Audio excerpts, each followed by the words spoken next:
Coucou tout le monde, donc aujourd'hui je vous retrouve pour une nouvelle vidéo sur la marque Bourjois. Je vais tester tout simplement le nouveau fond de teint et le nouveau anti-cerne de chez Bourjois.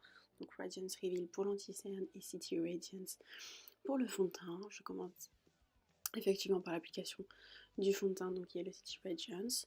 J'ai pris la teinte numéro 1 parce que c'est celle qui me correspondait le plus. Évidemment, je prends toujours les teintes les plus claires en termes de fond de teint.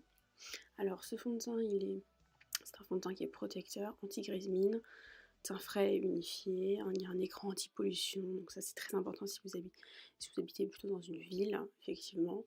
Un SPF de 30 et des pigments booster d'éclat. Donc moi ce fond de teint je le conseillerais pour des personnes qui ont une peau sèche anormale, pas pour des peaux mixtes à grasse parce que c'est pas le fond de teint Air Matte. C'est pas le même fond de teint, c'est pas le même procédé, il est quand même assez hydratant. Donc si vous avez une peau qui est quand même mixte à grasse, vous allez avoir tendance à briller beaucoup plus vite. Donc au niveau des petites imperfections, on peut voir que ça a déjà camouflé mes rougeurs. Mes petites imperfections, je le conseille pas pour des personnes qui ont des grosses imperfections. Au niveau de l'anti-cerne, donc c'est un anti-cerne qui est correcteur évidemment, qui illumine et qui hydrate 24 heures. Donc moi j'ai également pris la teinte numéro 1, c'est la teinte qui m'allait le mieux. Et j'aime bien prendre mon anti-cerne un peu plus clair que ma carnation. C'est assez intéressant d'illuminer le contour de l'œil.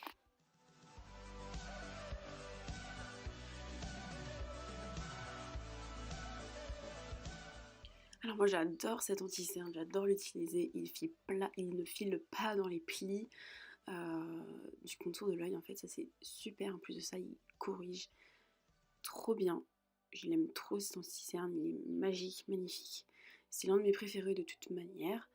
Et puis surtout il camoufle extrêmement bien, donc si vous avez des petites imperfections vous pouvez en mettre un tout petit peu pour pouvoir corriger avant votre fond de teint.